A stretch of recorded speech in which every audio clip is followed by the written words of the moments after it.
এখন আপনারা দেখছেন ইউটিউব চ্যানেল সনাতন মিডিয়া লাইভ। চ্যানেলটি এখনই সাবস্ক্রাইব করে বেল আইকন বাজিয়ে অল সিলেক্ট করে দিন। যদি কেউ বলে জয় নিতাই, আপনারা কি বলবেন? জয় নিতাই অথবা কি নিতাই নিতাই। যদি হরে কৃষ্ণ বলে আপনারা কি বলবেন? হরে কৃষ্ণ বলতে পারবেন না? এবং নমস্কারটা যেখানেই দেন এরকম নয়, এই যে আঙুল দিয়ে বা এরকম করে চলে যাওয়া নয়। পারলে মাথা নোয়াবেন, সম্ভব হলে দাঁড়িয়ে দুহাত জোর করে মাথা নোয়াবেন, কিন্তু এক হাত দিয়ে নাকের পরে নাকে মুখে ঢোকাবেন না, ঠিক আছে? মাথাটা নত করে অন্তর থেকে প্রণাম করে চলে যাবেন। জয় নিতাই, জয় গৌরী। আজকে হাত আছে তালি দিচ্ছেন, হাত থাকতে যদি তালি না দেন, আমি বারবার বলবো না, তবে এই সুযোগ আর আপনি পেতেও পারেন নাও পারেন। কত জন্মের পরে ভগবানের অশেষ বিশেষ করুণা কৃপা করে আমাদেরকে পাঠিয়েছেন মনুষ্য করে। এবার মনুষ্য হয়ে যদি এই মানব দেহের অঙ্গ প্রত্যঙ্গ আদি যদি গৌর গোবিন্দের সেবায় লাগানো না যায়, ভগবানের সেবায় যদি লাগাতে না পারেন, তাহলে এই মানব দেহ ধারণ করাই বৃথা। তাই আসুন, কিছু না পারলেও গোবিন্দ নিজে এসেছি তো, এই হাত দুটো তো দিয়েছ, অন্তত তোমার নাম করার সময় তো হাতে তালি তো দিতে পারে নাকি? আর বদনটা খুলে মুখটা খুলে অন্তত ভগবানের এই অপ্রাকৃত নামটা নেবেন। ভগবানের অপ্রাকৃত নাম নেওয়ার সাথে সাথে প্রাকৃত মনোবুদ্ধি সমস্ত কিছু পরিহরণ হয়ে অপ্রাকৃত জগতের সাথে এক পয়ত্রেন্দ্রিক যোগাযোগ বা সংযোগ স্থাপন হয়। এই যোগাযোগটা কিন্তু অনেক তপস্যার ফলে নাও হতে পারে, কিন্তু ভগবানের গুণানুকীর্তন, ভগবানের গুণানুকীর্তনের দ্বারা সহজেই লাভ করা যায়। তাই কবিগুরু রবীন্দ্রনাথ ঠাকুরের একটা কথা আছে, ধ্যান দিয়ে যার নাগাল না পাই, গান দিয়ে তার চরণ ছুঁয়ে যায়। তাই আসুন, 3 দিন ব্যাপী ভাগবতের প্রথম রজনী। ভাগবত প্রারম্ভটার দুটি কথা ভাগবত শুরুতেই স্মরণ করতে হয়। জানেন আপনারা যে ভাগবত কথার স্মরণায় শ্রী ভাগবত কথাটার উৎপত্তি। মহারাজ পরীক্ষিত শাপগ্রস্ত অবস্থায় কি করবেন এই কথাটি জানতে সাধু সন্ন্যাসী এবং মহাত্মাদের নিকট, বৈষ্ণবদের নিকট হাজির হলেন। শাপগ্রস্ত কেন হয়েছিলেন আপনারা জানেন। মৃগয়ায় গিয়েছিলেন পরীক্ষিতকে। পরীক্ষিত ছিলেন মহারাজ যুধিষ্ঠিরের ভ্রাতা অর্জুনের পত্নী সুভদ্রার পুত্র অভিমন্যু, তার স্ত্রী উত্তরার গর্ভজাত পুত্র, তার নাম পরীক্ষিত, অর্থাৎ অর্জুনের নাতি, ছেলের ছেলে, ইনি পরীক্ষিত। পরীক্ষিত নামকরণের কারণ কি ছিল আপনারা সংক্ষিপ্ত পরিসরে শুনবেন। তিনি গর্ভ থেকে আসার আগেই জীবন মৃত্যুর সন্ধিক্ষণে দাঁড়িয়ে একটা পরীক্ষা দিয়েই কিন্তু এসেছিলেন। আপনারা জানেন যে তার মাতৃগর্ভকে আঘাত করা হয়েছিল ব্রহ্মাস্ত্র দ্বারা। ভগবান সেখানে বিষ্ণু কর্তৃক রাত হয়েছিলেন পরীক্ষিত।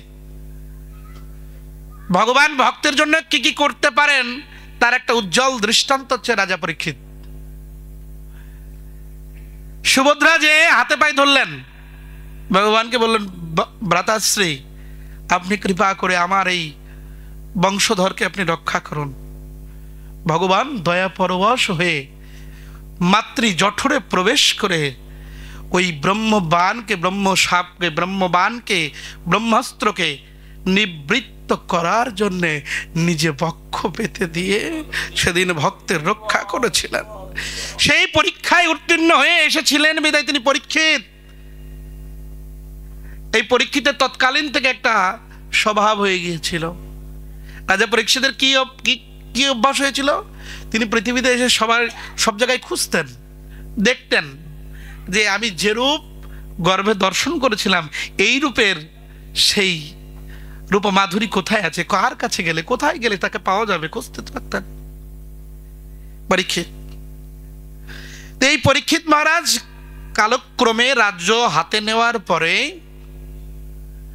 তিনি মৃগয়ায় গিয়েছিলেন। রাজাদের নিত্য পরিক্রমার যে কার্যক্রমাদি আছে তার মধ্যে একটা ছিল মৃগয়া করা। মানে মৃগয়া মানে হরিণ শিকার করতে যাওয়া, একটা মানে এনাদের একটা নিয়ম ছিল। তো বনে গেছেন, হরিণ পেলেন না, জল তৃষ্ণার্ত হয়ে পার্শ্ববর্তী একটা মুনি কলোনিতে মুনিদের একটা আশ্রম দেখতে পেয়ে সেখানে গেলেন। সৌমিক মুনির একটা আশ্রম। আমরা শুধু খুব পয়েন্টগুলো বলছি। সৌমিক মুনির আশ্রমে যে যখন পৌঁছালেন, জল চাইলেন, কিন্তু জল দেবার মতো অবস্থায় সৌমিক মুনি ছিলেন না। উনি ধ্যানস্থ ছিলেন, গোবিন্দের সাথে অপ্রাকৃতভাবে লেনা দেনা হচ্ছিল, একটা কানেক্টিভিটি তৈরি গেছে তার সাথে। ভিতরে সমাধিস্থ অবস্থায় বসে আছেন, ধ্যানস্থ আছেন, এমন সময় বাইরে থেকে ডাকছেন, মুনিবর আমাকে জল দিন, আমি খুব তৃষ্ণার্ত, জল না পেলে আমি মারা যাব। কে শোনে কার কথা? আমি তোমার রাজা, আমি তোমার দেশের রাজা, আমাকে জল পান করাও। শুনতে পাচ্ছে না, কারণ বাহ্যিক জ্ঞান তার নেই। এখানে ডক্টর রাধাবিনোদ গোস্বামী প্রভুপাদের যে ব্যাখ্যা টিক্কা টিপ্পণীকরণ করেছেন, এখানে একটু খেয়াল করলে দেখবেন, বলছে যদি কেউ একটিবার এই জড়জাগতিক পঞ্চভৌতিক দেহের মধ্যে যদি অপ্রপঞ্চের সেই পরমাত্মাকে যদি হৃদয়স্থ করে, নিজেকে সমাধিস্থ করে তার সাথে যদি লগ্নীকৃত করতে পারে, তাহলে পার্থিব জগতের জড়জাগতিক যত চেতনা আছে এর থেকে বাইরে থেকে গৌর গোবিন্দকে তিনি নিজের হৃদয়স্থিত করে, নিজের হৃদয়েই বন্দী করে, নিজেই তাকে উপলব্ধি করে আনন্দ লাভ করতে পারেন। সেটাই সৌমিক মুনি করছিলেন। সৌমিক মুনি সেই অবস্থা থেকে যখন বাইরের চেতনা নাই, কি করলেন? তাকে জল দিলেন না। উনের হঠাৎ কেন জানি মতিভ্রম হয়ে গেল, পাশ থেকে একটা মৃত সর্প পড়েছিল, এটা তুলে নিয়ে গলায় জড়িয়ে দিয়ে চলে গেল। অদূরে সৌমিক মুনির পুত্র শৃঙ্গী, সৌমিক মুনির পুত্র শৃঙ্গী খেলা করছে। শৃঙ্গী কি করলেন? শৃঙ্গীকে আর এক বালক যে বলছেন, মুনি বালক যে বলছে, দেখো শৃঙ্গী, তোমার পিতার গলায় কে যেন মৃত সর্প জড়িয়ে দিয়ে গেছে, অতএব তুমি যাও, তাড়াতাড়ি যাও। শৃঙ্গী চলে আসলেন, এসে দেখে সত্য তাই। সাথে সাথে কমণ্ডল থেকে জল নিয়ে, হাতে জল নিয়ে সাথে সাথে সাপ দিলেন, জলটাকে ধরণীর বক্ষে ফেলে দিলেন আর বললেন, আমার পিতাকে যিনি এ মৃত সর্প দান করেছেন, আগামী 7 দিবসের মধ্যে তার মৃত্যু হয়ে যাবে। কথাটা এরকম। এখনো সংবাদ যখন শ্রমিক জলটা ছেড়ে দিলেন, এই ধরণীমা প্রকম্পিত হয়ে গেল। ধর্মরাজ যুধিষ্ঠিরের বংশধর রাজা আজকে অভিশাপগ্রস্ত হয়ে গেল। ভগবান যাকে রক্ষা করেছেন তিনি আজকে অভিশাপগ্রস্ত হলেন। আচ্ছা, ভগবান যাকে রক্ষা করেন তাকে কিভাবে রক্ষা করেন? চৈতন্য চরিতামৃতে বা অন্যান্য গ্রন্থে বা সাধুদের মুখে আপনারা শুনবেন, যে করে আমার আশ আমি করি তার সর্বনাশ। দেখছেন, ভগবান যাকে রক্ষাও করলেন, আবার তাকে শাপগ্রস্ত করালেন। খুব মার্মিক কথা। কি করলেন? শাপগ্রস্ত হলেন। এই খবরটাও আবার সৌমিক মুনি নিজে, অন্য কোনো মাধ্যম করে নাই।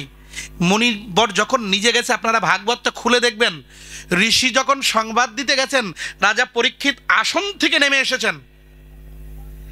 আমাদেরকে কি সিদ্ধান্ত দিচ্ছেন? রাজা পরীক্ষিত যখন আসন থেকে নেমে আসলেন, আমরা শিখলাম, তুমি যত বড় রাজা হও, যত বড় মহারাজা হও, যখন কোন সাধু তোমার দরবারে, তোমার কাছে, তোমার বাড়িতে, তোমার নিকটস্থ হবে, তোমার দ্বারস্থ হবে, সাথে সাথে তোমার ওই আসন থেকে তুমি নেমে আসবে, তোমার অবস্থান থেকে নেমে এসে সাধুকে সমাদর করবে, সাধুকে আপ্যায়ন করবে। খুব ভালো করে ডেকে নিয়ে গেলেন, বসালেন, সমাদর করলেন, পাদ্যর্ঘ্য দান করলেন। ঋষি তো দেখছেন যে আমাকে এত যত্ন করছে, কিন্তু একটু পরে আমি যে সংবাদ দেব, রাজা তো আমাকে শুলে চড়াবে। দেখেন কি বলছে। হ্যাঁ, কারা কথা বলে? বলছে, রাজা আমি তোমার জন্য একটা চরম দুঃসংবাদ এনেছি। কি দুঃসংবাদ? তা বলছে, আগামী সপ্ত দিবসের মধ্যে আপনার মৃত্যু হয়ে যাবে। রাজা এই কথা শুনে মন খারাপ না করে আনন্দিত হয়েছেন। বলছে, হে জগতে এমন কোনো ব্যক্তি নাই যে মৃত্যুর আগে সে মৃত্যুর খবর জানতে পারে। আপনি তো বড় সৌভাগ্য প্রদান করলেন মনিবর। আমার মৃত্যুর যাত্রাটা কবে থেকে কতদিনের মধ্যে হবে এটা আমি আগে থেকেই জানতে পারলাম। জীব সমস্ত তথ্য সমস্ত কিছু জানতে পারে, এই জ্যোতিষবিদ্যা দ্বারা অনেক কিছু জানা সম্ভব হয় বটে, কিন্তু মৃত্যুর খবরটা আমাদের কাছে অগম্যই থেকে যায়। তো যাই হোক, সংক্ষিপ্ত কথা এখানে ইত্যাবসরে উনি যখন এই সাপের কথা শুনলেন, এখন অভিশাপ যখন হয়ে গেছে, আগামী 7 দিন পরেই যখন আমি মারা যাব, তাহলে এই 7টা দিন আমার যাতে সুন্দর করে যায়, এটার একটা প্রসেস কি হবে। আলোচনা সাপেক্ষে সাধুদের কাছে গেলেন, বৈষ্ণবদের কাছে গেলেন, অনেক জায়গায় গেলেন, দান করো, ধ্যান করো, যজ্ঞ করো, কত কথা বললেন।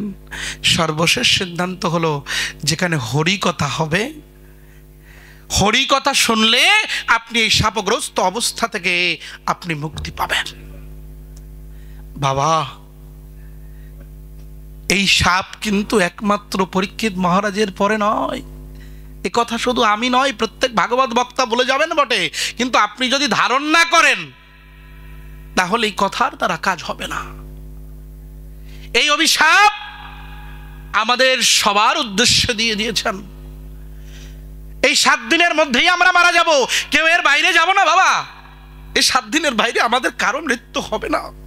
একবার চিন্তা করে দেখো, আজকে তুমি আছো, কালকে নাও থাকতে পারো। কতবার এই বাড়িতে একটা ছেলে ছিল, দেখে গেলাম, এবার এসে দেখি নাই।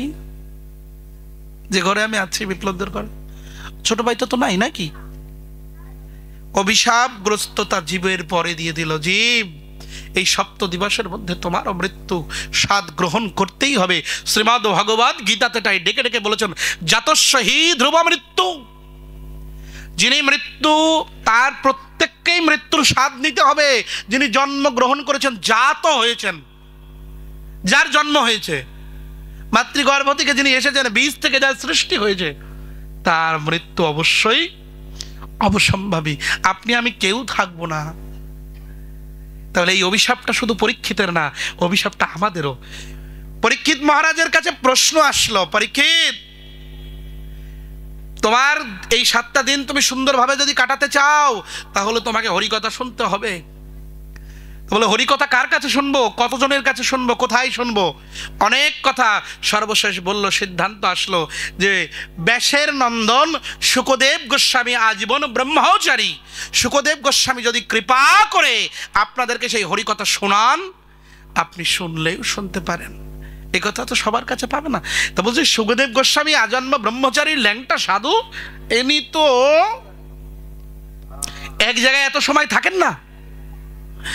একটা গোদহন কাল মাত্র, একটা গরুকে দুধ দুইতে যতটুকু সময় লাগে, অতটুকু সময় শুকদেব গোস্বামী থাকেন। বলছেন, তাহলে কিভাবে?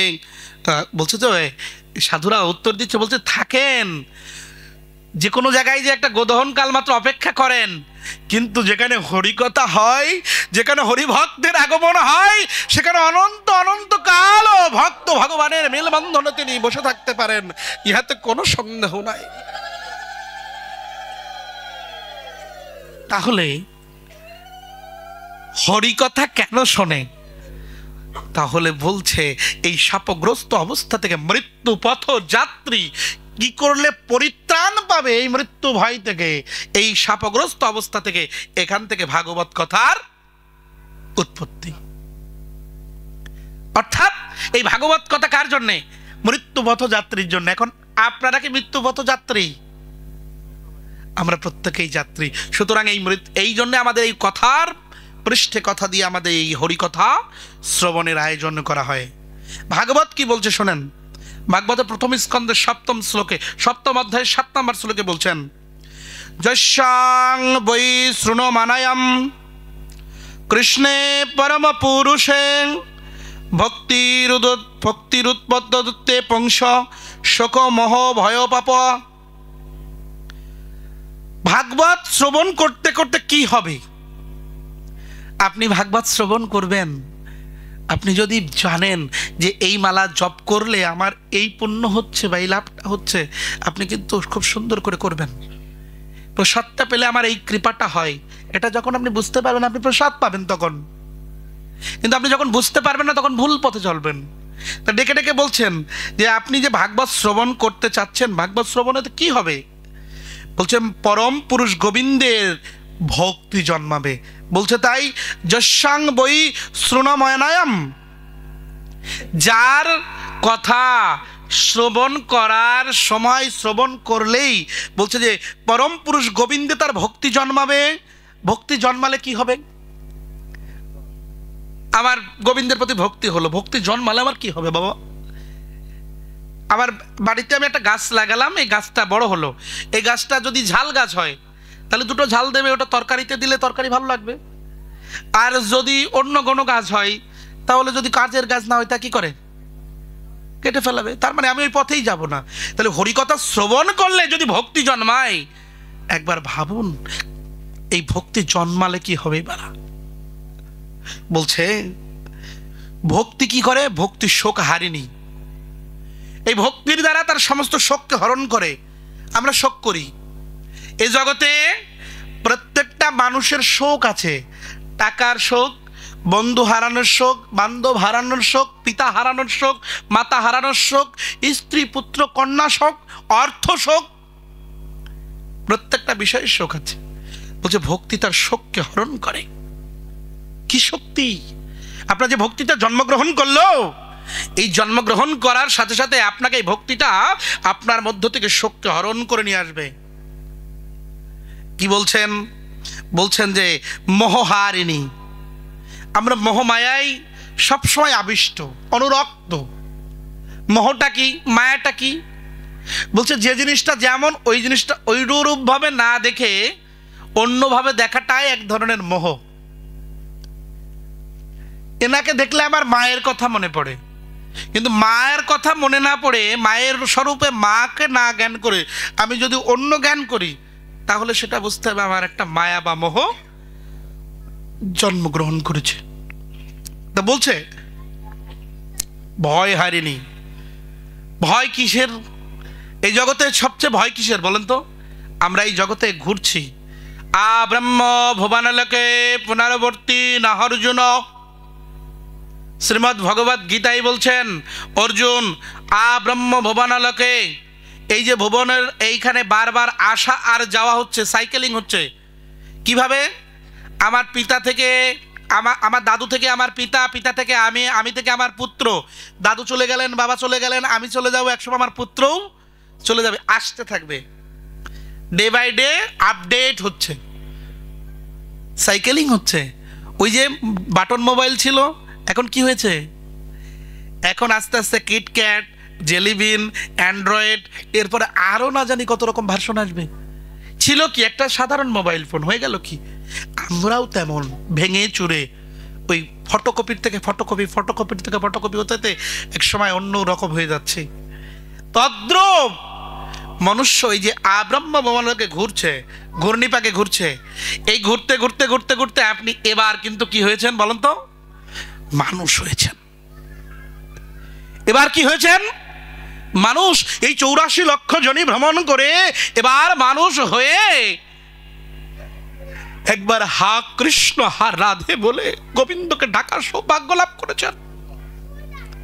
কত জন্ম চলে গেছে, প্রত্যেকটা জন্মে আপনি কিন্তু ভগবানকে ডাকার সৌভাগ্য লাভ করতে পারেননি। ওমা ডাকতে পেরেছেন? যেদিন গরু ছিলেন, ওমা গরুর জন্মে কি আপনি কি গরু জন্মে থেকে গোবিন্দ গোবিন্দ করে ডাকতে পেরেছিলেন? কিন্তু এই জন্মে তো আপনার বদনটা দিয়েছে না ভগবান, এই জন্মে কি আপনি একবার বলতে পারছেন না হা গৌর, হা নিতাই, হা রাধে, হা রাধে বলতে বলতে আপনার বদনে আপনি তাকে ডাকতে পারছেন?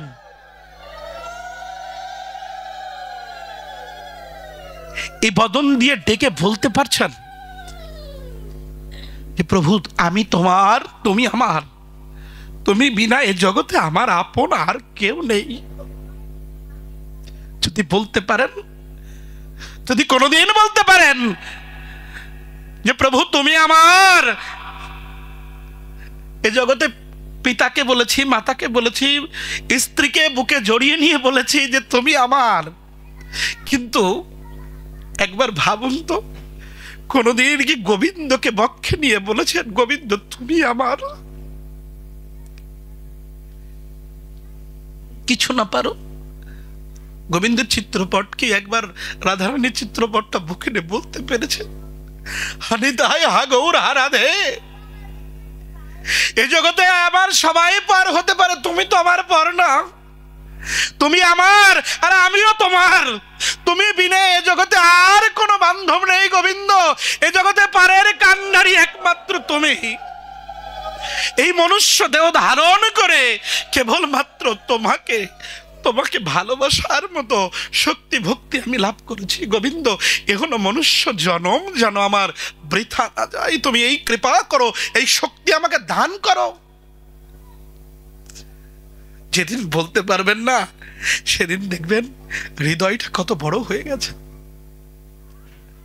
সেদিন না চাইতেই গোবিন্দ যেন তুণ্ডে তাণ্ডবিত করবে, নৃত্য করবে, আপনার জিহ্বাগ্রে নাম না নিতেই নাম চলে আসবে। যেদিন যেদিন জানবেন যে আপনি অন্য কাজ করছেন, মনস্ক আছেন, না চাইতেও বদনে হরে কৃষ্ণ বা সুন্দর একটা নাম চলে আসছে, জানবেন আপনার কৃপা হয়ে গেছে গো। এই সৌভাগ্য তো একদিনে লাভ হয় না বাবা, কত জন্ম পরে এসে এরকম মনুষ্য জন্ম পেয়ে এবার লাভ করেছো বাবা। আর এই লাভের জন্মটাকে কোনোভাবে বৃথাই নষ্ট করা যাবে না। যদি বৃথাই নষ্ট না করতে চাও তাহলে কি করবে? ভবা পাগলার একটা গানের দুটো কলি দিয়ে বলেছে যে বলে এমন মানব জনম আর হবে না, বারে বারে আর আশা হবে না। তুমি ভেবেছ কি মনে এ ত্রিভুবনে, ভাবছ কি তুমি যাহা করে গেলে কেউ তো জানে না, বারে বারে আর আশা হবে না। কত জন্ম পরে একটু মনুষ্য জন্ম পেয়ে দেহটা ধরে গোবিন্দ গোবিন্দ রাধে রাধে জয় নিতাই জয় গৌর বলে ডাকার মতো শক্তি পেয়েছো আর পাবে। বলতে পারো যে আগামী জন্মে তুমি মনুষ্য হয়ে জন্মগ্রহণ করবে।